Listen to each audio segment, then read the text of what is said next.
नमस्कार नन्हे दोस्तों, द डिवाइन स्पार्क चैनल पर आपके दोस्त विशाल का प्यार भरा स्वागत है। आज हम एक बहुत ही रोमांचक और मज़ेदार सफ़र पर चलेंगे, जहां ताकत और दिमाग भिड़ेंगे। क्या आपको लगता है कि बड़े डोले शोले और भारी शरीर होने से ही कोई जीतता है? आज की कहानी सुनकर आप जान जाएंगे कि असली बाहुबली शरीर से नहीं, दिमाग से होता है। तो चलिए अपनी कुर्सियों पर जम जाइए, क्योंकि अब हम सीधे जंगल के बीचों बीच जाने वाले हैं।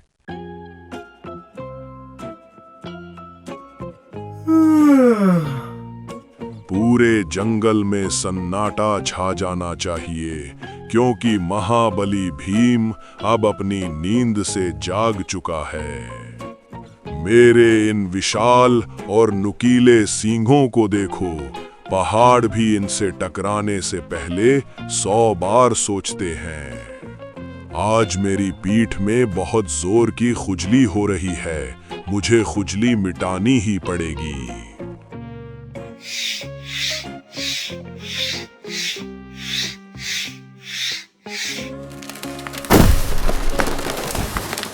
देखो मेरी अपार शक्ति का नमूना, एक ही झटके में मैंने पेड़ को जमीन पर गिरा दिया। हा हा हा, इस जंगल का कोई भी जानवर मेरी बराबरी करने की हिम्मत नहीं कर सकता। अरे ओ नन्हे खरगोश, मेरे रास्ते से हट जा, वरना तुझे फुटबॉल की तरह हवा में उछाल दूंगा। मैं भीम हूं, जंगल का बेताज बादशाह, और यहाँ सब कुछ मेरी मर्जी से ही चलेगा। आज सुबह से पेट में चूहे कूद रहे हैं, मुझे अभी के अभी कुछ खाने को चाहिए। अरे ओ छोटे सियार, तू यहाँ झाड़ियों में छुपकर क्या कर रहा है? बाहर निकल कर आ। शेर महाराज, मैं तो आपके लिए ही एक बहुत बड़ा और रसीला शिकार ढूंढ रहा था। तू मुझे बेवकूफ बनाने की कोशिश मत कर, वरना मैं तुझे ही अपना नाश्ता बना लूंगा। विश्वास कीजिए महाराज, वहाँ नदी के पास एक बहुत मोटा और ताजा हिरण पानी पी रहा है। अगर तेरी बात सच निकली तो ठीक, पर अगर झूठ बोला तो तेरी खैर नहीं होगी। महाराज धीरे चलिए, उसके कान बहुत तेज हैं, अगर उसने आहट सुन ली तो वो भाग जाएगा। मेरे मुंह में पानी आ रहा है, आज तो मैं उस हिरण की दावत उड़ाऊंगा। अरे महाराज रुकिए, मुझे अभी याद आया कि वो हिरण एक बहुत बड़ा और खतरनाक जादूगर है। क्या बकवास कर रहा है? एक मामूली हिरण जादूगर कैसे हो सकता है? तू पागल है क्या? मैंने अपनी आंखों से देखा है महाराज, जो उसे छूता है वो तुरंत पत्थर का बन जाता है। क्या सच में ऐसा है? तो फिर मैं अपनी जान खतरे में बिल्कुल भी नहीं डालूंगा। आप यहीं इंतजार कीजिए, मैं उसे अपनी बातों में फंसाकर उसका जादू खत्म कर देता हूँ। तू बहुत वफादार है चाणक्य, जा और जल्दी से उस जादुई हिरण का काम तमाम कर दे।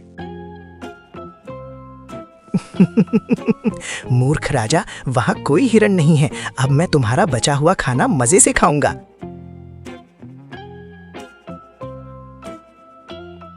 इसे कहते हैं असली दिमाग। शेर की ताकत को बातों के जाल में कितनी आसानी से फंसा दिया। सुनो जंगल के वासियों, आज से ये ठंडी नदी सिर्फ और सिर्फ मेरी जागीर हो चुकी है। अगर किसी ने भी यहाँ से एक घूंट पानी पिया तो उसे मेरे गुस्से का सामना करना होगा। भीम भैया, ऐसी नाइंसाफी मत कीजिए, हम सब प्यास से बेहाल हो रहे हैं, रहम कीजिए। मुझे तुम सब की प्यास से कोई फर्क नहीं पड़ता, भाग जाओ यहाँ से, वरना बुरा हाल कर दूंगा।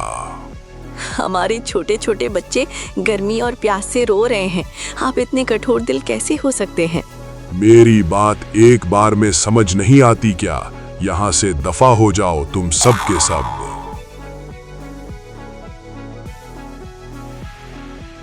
इस सांड का घमंड तो 7वें आसमान पर पहुंच गया है। अब हमारा क्या होगा दोस्तों? हमें उस चतुर सियार चाणक्य के पास जाना चाहिए, शायद वही हमें इस मुसीबत से बचा सके।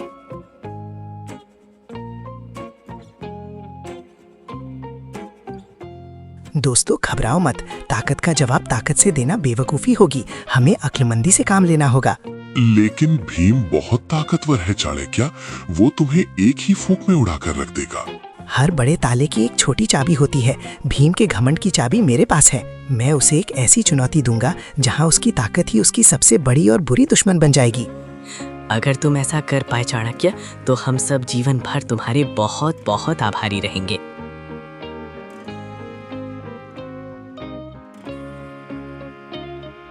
प्रणाम शक्तिशाली भीम महाराज। आपकी बेमिसाल ताकत के चर्चे तो दूर दूर के जंगलों तक फैले हुए हैं।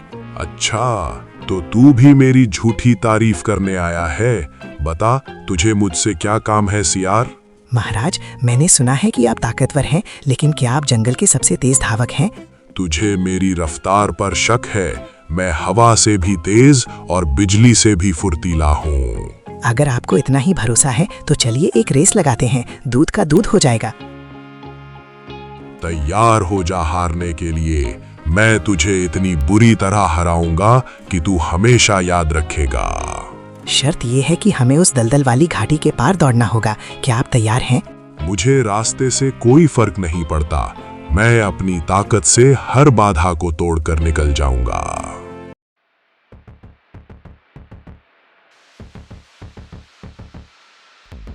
मुकाबला शुरू हुआ और भीम अपनी पूरी जान लगाकर किसी आंधी की तरह आगे बढ़ने लगा। देख छोटे सियार, मैं तुझसे कितना आगे निकल गया हूँ। तू मुझे अब कभी नहीं पकड़ पाएगा। इतनी जल्दी खुश मत हो भीम, असली खेल तो अब शुरू हुआ है। जरा नीचे तो देखो।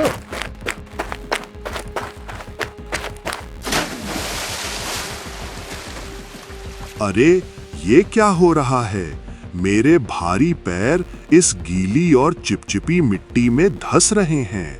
लगता है तुम्हारा भारी शरीर ही अब तुम्हारे लिए मुसीबत बन रहा है। थोड़ा और जोर लगाओ।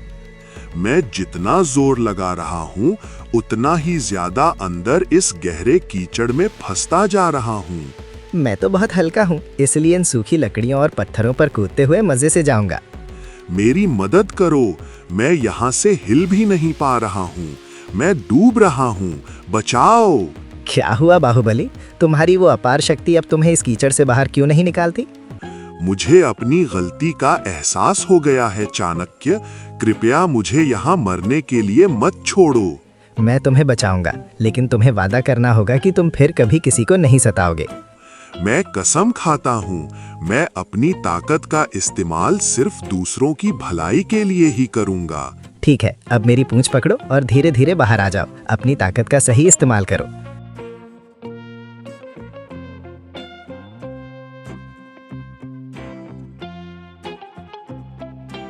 तुम्हारा बहुत धन्यवाद चाणक्य। आज तुमने मुझे सिखा दिया कि बुद्धि बल से बड़ी होती है। ताकतवर होना अच्छी बात है भीम, लेकिन समझदार होना उससे भी ज्यादा जरूरी और अच्छी बात है।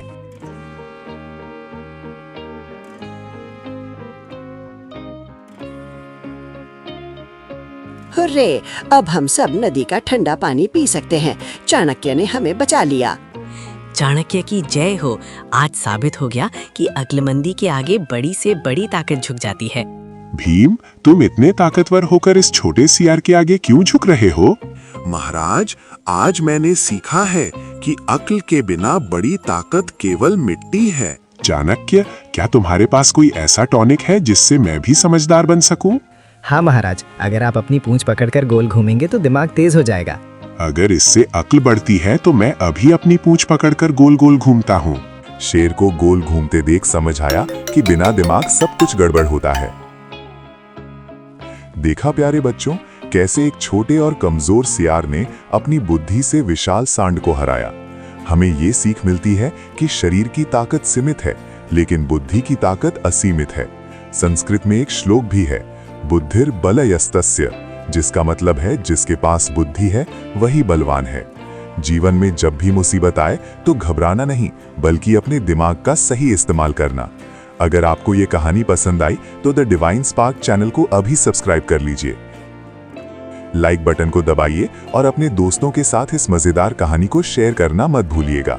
विशाल पी की तरफ से आप सबको अलविदा। हम जल्द मिलेंगे एक और नई जादुई कहानी लेकर।